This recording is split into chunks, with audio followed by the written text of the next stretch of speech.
China जाना, China को activate किया गया है। अगर ईरान चाइना से गारंटी मांग रहा है कि अमेरिका की गारंटी वो दे। दुनिया का 20% तेल था वो स्ट्रेट ऑफ हार्मूज से गुजरता था, जो रुक चुका है। 2000 से ज्यादा इस वक्त शिप फंसे हैं। एक उसमें इंकशाफ ये किया गया है कि बीबी नेतन्याहू ने कतर को कहा था कि $30 मिलियन पर मंथ हमास को दिए जाए। तो ईरान जो है वो गारंटी मांगता है, वो कहता है कि अमेरिका की गारंटी कौन देगा।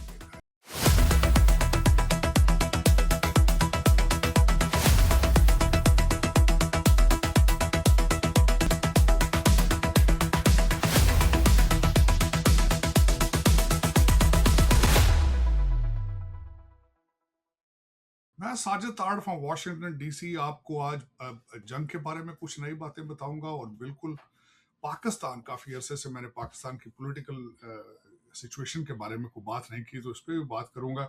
सबसे पहले तो जंग के हवाले से बात करनी होगी कि अभी रिसेंटली 3 वज़राए खारजा पाकिस्तान में थे, सऊदी अरेबिया, इजिप्ट और टर्की के, और उनसे मुलाकात के फौरन बाद हमारे फॉरेन मिनिस्टर डार साहब जो हैं वो चाइना चले गए एक दिन के दौरे में। लेकिन इसके दरमियान ये हुआ कि वो एक कारपेट से, फॉरेन ऑफिस की बिल्डिंग में कारपेट से गिर के तो उनको एक माइनर सा हेयर लाइन फ्रैक्चर भी आया। वहां पे गए। अब गए क्यों? अब दो चीजें हैं, एक तो उन्हें बताने गए कि सिचुएशन जंग की क्या है, और दूसरा ईरान जो है वो गारंटी मांगता है। वो कहता है कि अमेरिका की गारंटी कौन देगा। ये बहुत बड़ा क्वेश्चन है। बल्कि उन्होंने यहाँ भी ये भी खबरें आ रही हैं कि वो चाइना की गारंटी मांगते हैं। अब चाइना इसकी गारंटी देता है नहीं देता, ये कल की बात है।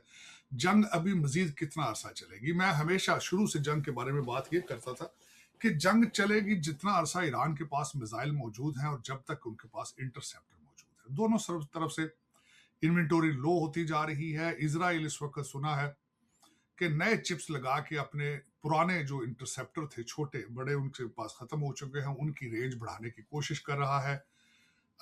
दूसरी तरफ से ईरान के साथ इस वक्त हौतीज भी शामिल हो चुके हैं जंग के अंदर, और उसके बाद हिजबुल्ला भी अटैक कर रही है। और आपको मैंने पहले भी कहा था कि वो इसराइल इस वक्त जाके लेबनान के अंदर उन्होंने घरों और ब्रिजेस को मसमार करना शुरू कर दिया है, और अपनी उन्होंने दरियाए लतानी तक रेंज इसराइल की बढ़ा ली। अपनी तकरीबन 32-33 मील उन्होंने घेर ली है, जो कि इसराइल हमेशा यही करता है कि वो अपनी एक्सपेंशन मुसलसल करता जा रहा है। अब सिचुएशन तेल के हवाले से अगर देखा जाए इकानमी के, तो उस पर बात करना चाहूंगा कि इस वक्त जो दुनिया का 20% तेल था वो स्ट्रेट ऑफ हार्मूज से गुजरता था, जो रुक चुका है। 2000 से ज्यादा इस वक्त शिप वहां फंसे हैं। दूसरी तरफ से हौतीज जो हैं उन्होंने भी दूसरी साइड से अपना जो रेड सी के अंदर बाबुल मंदब जो है उसको बंद कर दिया है। वहां से 18% तेल जो है वो गुजरता है दुनिया का। नहर सुएज है, वहां पे भी अब चीजें चोक हो गई। अब दुनिया के अंदर अगर 38% तेल बंद कर दिया जाए तो इकोनॉमिक सिचुएशन क्या होगी? इकोनॉमिक सिचुएशन के हवाले से $150 पर बैरल की प्राइस के ऊपर जो इस वक्त इकोनॉमिस्ट है वो कहते हैं कि अगर $150 पर बैरल अगर तेल पहुंचेगा तो पूरी दुनिया के अंदर रिसेशन शुरू हो जाएगा, इकोनॉमिक रिसेशन। और अगर 200 तक जाता है तो दुनिया रुक जाएगी। दुनिया सारी स्टॉक मार्केट्स और पूरी दुनिया इकोनॉमिकली क्लैप्स कर जाएगी। ये इस वक्त फोरकास्ट की जा रही है। मैंने शायद पहले भी आपको बताया था कि 2 रेड साइन जो आए हैं। पहले तो अमेरिका की एक बहुत बड़ी कंपनी है जिसको ब्लैक रॉक कहा जाता है, सारे यहूदी उसको ओन करते हैं। उनकी नेटवर्थ जो है $12,000 बिलियन उनकी नेटवर्थ है। उन्होंने अगले दिन कहा था कि अगर स्ट्रेट ऑफ हार्मूज जल्दी ना खोला गया तो दुनिया रिसेशन में जाएगी, हालात कोविड से बदतर हो जाएंगे। इससे पहले बीबी ने दूसरी तरफ से प्रेसिडेंट पुतिन ने मॉस्को के अपने लीडरान को इकट्ठा करके बताया था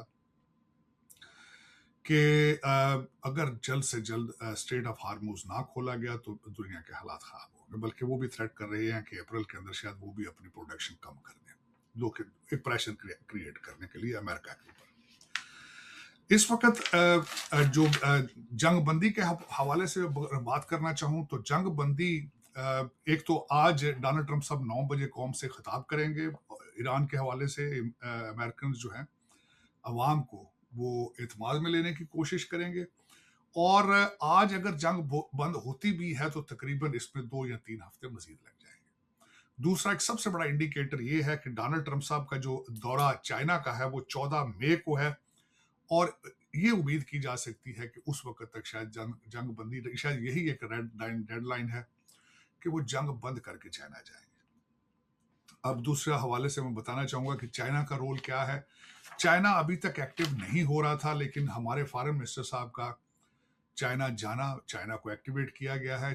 अगर ईरान चाइना से गारंटी मांग रहा है कि अमेरिका की गारंटी वो दें, तो अल्टीमेटली चाइना को भी एक रोल अदा करना होगा। लेकिन चाइना के हवाले से अगर देखा जाए तो पहले होतीज, यमनीज और सऊदी अरब का जब कॉन्ट्रैक्ट था तो चाइनीज उसके अंदर इन्वॉल्व थे। दूसरा आपको ये भी याद होगा, ईरान और सऊदी अरेबिया की सुलह जो थी वो भी चाइना के अंदर हुई थी। तो चाइना एक उस एरिया के अंदर एक बढ़ती हुई नई ताकत है, इन्वॉल्व होना होगा। आज भी जंग में इनडायरेक्टली वो मुसलसल सपोर्ट कर रहे हैं ईरान को। अब उससे आगे मजीद इसमें क्या सिचुएशन है, अमेरिका के अंदर एक और नई डायलॉग, एक नई चीज चल रही है बीबी फाइल्स के हवाले से।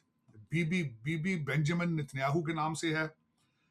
उनके ऊपर पहले एक यहाँ पे डॉक्यूमेंट्री बन चुकी है, और डॉक्यूमेंट्री जिसने बनाई थी वो एक Oscar award winner movie maker है, उसने ये बनाई थी। और उसमें उसने इंकशाफ किया था कि बीबी नेतन्याहू $300 मिलियन फ्रॉड के अंदर इन्वॉल्व है। 1000 घंटे उनकी इन्वेस्टिगेशन हुई थी, जिसके कई पीसेस जो थे वो बाहर निकले और फिर वो वायरल भी हुए।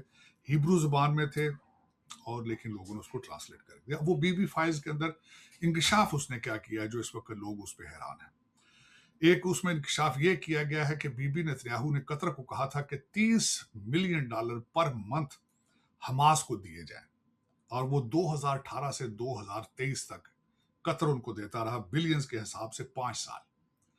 फिर जब उस कतर ने उसको देना बंद किया हमास को पैसे, तो उन्होंने एक लेटर लिखा जिसपे उन्होंने अपने सिग्नेचर की, और 2 मुसाद के आर्मी जनरल्स लेकर आके कतर में कतर की रॉयल फैमिली से मिले। और उसके बाद 7 अक्टूबर को हमास ने अटैक किया है इसराइल के ऊपर। तो लोग जो स्पेकुलेट कर रहे हैं कि शायद ये इनसाइड जॉब था, हमास ने बीबी नेतन्याहू की मर्जी से या उनके कहने पे इसराइल के ऊपर अटैक किया था, जिसके रिटेलिएशन में फिर जाके 1.5 लाख, 1.25 लाख से 1.5 लाख निहत्ते फलस्तीनियों को उनको कत्ल किया गया।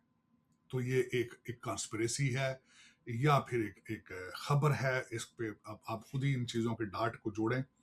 लेकिन चीज़ खतरनाक है कि हमास को इसराइल अमेरिका के साथ क्यों सपोर्ट कर रहा था। इसके बारे में लोग ये भी सोचते हैं कि पीएलओ, जो कि यासर अरफात की एक ऑर्गेनाइजेशन थी, उसके असर रसूख को ख़त्म करने के लिए हमास को खड़ा किया गया था, ताकि फ़लस्तीनी जो है उनको डिवाइड किया जा सके। हमास का आगाज इजिप्ट से, इजिप्शियन लोग थे जिन्होंने एक वेलफेयर ऑर्गेनाइजेशन बनाई थी फ़लस्तीनियों के फलाह बहबूद के लिए। तो ये बीबी फाइल्स थे। अब एक और बात, आज खबर जो बहुत इंटरेस्टिंग है मैं बताना चाहूंगा। स्टीव बैनन, जो कि पहले ट्रंप 1.0 के दौरान व्हाइट हाउस के एडवाइजर रहे हैं, आज उन्होंने एक क्वेश्चन मार्क, बल्कि जवाब भी उन्होंने दिया। उन्होंने कहा लोगों को चाहिए वो पूछे बीबी नेतन्याहू का लड़का कहाँ है, वेयर इज हिज सन। साथ उन्होंने इसका जवाब भी दे दिया है कि वो मियामी, फ्लोरिडा के अंदर, अमेरिका का एक शहर मियामी है, बड़ा खूबसूरत शहर है, वहां वो छुप के बैठा है।